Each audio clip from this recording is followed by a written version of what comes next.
ese modelo de colaboración entre Estados Unidos y China se puede mirar de dos maneras. O puede ser el futuro del mundo o puede ser el futuro de un mundo bipolar, es decir, con dos grandes países, con dos grandes liderazgos que pueden comenzar a aglutinar detrás de cada uno de ellos a otros países más y generar una potencial o una probable guerra fría. Entonces, ¿un mundo unido o un mundo bipolar? Eso es un poco lo que comienza a dirimirse en este momento. Mencionabas el inicio de la guerra en Ucrania, la invasión rusa a Ucrania, sí, y el debilitamiento de Rusia. Claramente. ¿Y eso reconfigura el mapa geopolítico mundial? Sí, reconfigura el mapa geopolítico mundial, fortalece a China también de alguna manera, porque claro, Rusia, alejado de Occidente, puede convertirse en un ladero de China por necesidad, ¿no? Entonces, de alguna manera, China se ve fortalecido. Pero también es una advertencia para China en el sentido de que China puede invadir Taiwán. Recordemos que Taiwán es el principal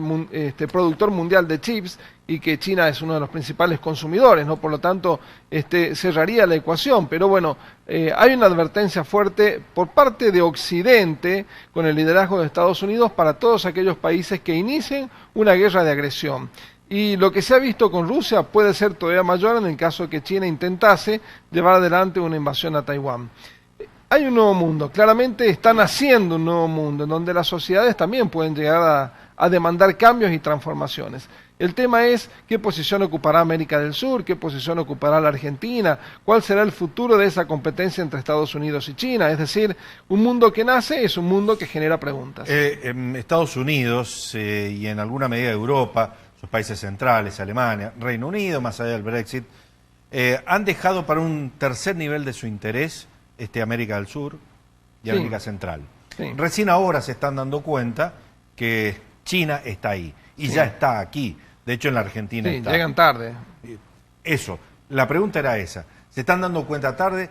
¿Son reactivos a esta situación? ¿Existe alguna posibilidad de que reconfiguren su política también para evitar esa superpenetración de China en el continente? Lo que pasa es que Europa está un poco viéndose aislado, si se quiere, también a nivel global, ¿no? Porque al generarse dos superpotencias que cada vez sacan más ventaja con respecto al resto, Europa incluso da señales de que se encuentra en una segunda posición y que esa segunda posición le parece que le sienta cómoda, digamos, ¿no? Fijémonos lo que ha pasado recientemente. Alemania tuvo que vender el 25% de una parte de su puerto de Hamburgo a una empresa estatal china, a COSCO. Entonces eso está señalando cuando China no permite que se realicen negocios similares con sus puertos en la costa del Pacífico, ¿no? Entonces, de alguna manera, esto está mostrando cómo Alemania está en un segundo plano, cómo Europa está en un segundo plano, y de alguna forma cómo América del Sur, quizás por el olvido de esas grandes potencias, pueda intentar encontrar algún resquicio, algún espacio de integración también con Europa, podríamos decir, más allá de que estamos cooptados por China. Si China es el principal inversor en la región, el principal extractor, por ejemplo, de minerales en nuestro país, de alguna manera Europa es más complementario de Argentina que lo que es Estados Unidos, ¿no? Entonces quizás habría que mirar la posibilidad de una mayor integración con Europa, incluso. Esto ya sería un pensamiento muy a futuro, incluso contrafáctico. Nosotros tenemos una crisis histórica con la validez de nuestra moneda, ¿no? De la cual descreemos permanentemente. Entonces, por ahí pensar, ¿no?, en alguna cuestión de integración regional que genere una nueva moneda, pensando en Europa, es decir, encontrar salidas a la eterna crisis argentina. Eduardo, vos decís un mundo unido. ¿Alguna vez estuvo unido el mundo? Claro, por eso digo, hay dos modelos, ¿no? El modelo de integración, donde uno piensa de que, bueno, un liderazgo compartido entre Estados Unidos y China. Pero habiendo tantos intereses en el medio, digamos. Sí, pero al mismo tiempo por ahí son complementarios, ¿no? China, decíamos recién, China le compra la deuda a los países. Bueno, China compra la deuda externa de Estados Unidos, ¿no? Comprando bonos del Tesoro.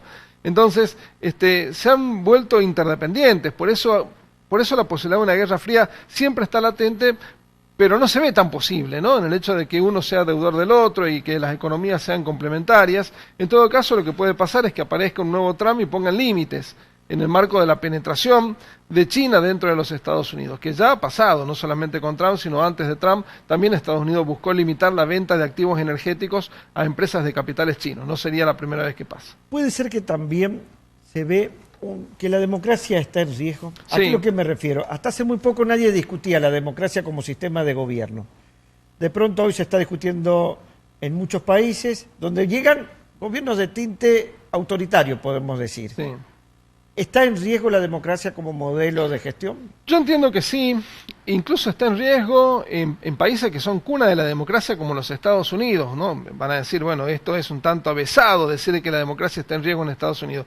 Pero si uno mira las bases las bases sociales y políticas, ideológicas, que se están conformando dentro del Partido Republicano y dentro del Partido Demócrata en los Estados Unidos, de alguna manera están mostrando cómo esos partidos dependen cada vez más de construcciones de base que están corridas a los extremos.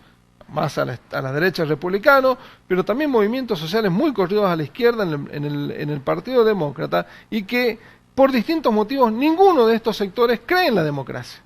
Entonces la democracia de alguna manera, por esta constitución de nuevos movimientos de base, también está en riesgo en los Estados Unidos. Está debilitada a nivel global, además cuando tenemos un país como China, un capitalismo de Estado, una economía dirigida, un régimen autocrático, que parece ser exitoso, o por lo menos es percibido como exitoso por los demás. Entonces esto tienta de alguna forma también la construcción de modelos autocráticos. Además, los modelos autocráticos cuando llegan no se van, o no se van inmediatamente. Miremos el modelo de Venezuela con Maduro, por ejemplo, ¿no? Por no decir Cuba también, pero Venezuela con Maduro, como a nivel internacional, más allá de las sanciones, de la migración de millones de venezolanos, es absolutamente difícil correrlos del poder, ¿no? Sabiendo que son que persiguen a la oposición, que tienen presos políticos. La deriva de la democracia hacia un régimen autocrático que ha tenido Nicaragua. Ahí tenemos otro ejemplo más de cómo la democracia se debilita en todo el hemisferio. Y hay otros hemisferios u otros lugares en donde la democracia directamente no corre. Y en Europa, en la tan desarrollada Europa, sí, las derechas han llegado a un punto como, por ejemplo, Italia, sí, impensado. Reeditar principios del fascismo de Mussolini en 2022, sí, bueno, fue toda una novedad política también. Sí, yo leía a un analista de la política italiana que empezó en su época juvenil militando en estos grupos de derecha, que es Marco Tarqui, ya no lo hace y se ha vuelto un analista político sumamente respetado en Italia y en Europa, y él plantea de que estos corrimientos a la derecha ponen menos en riesgo la democracia.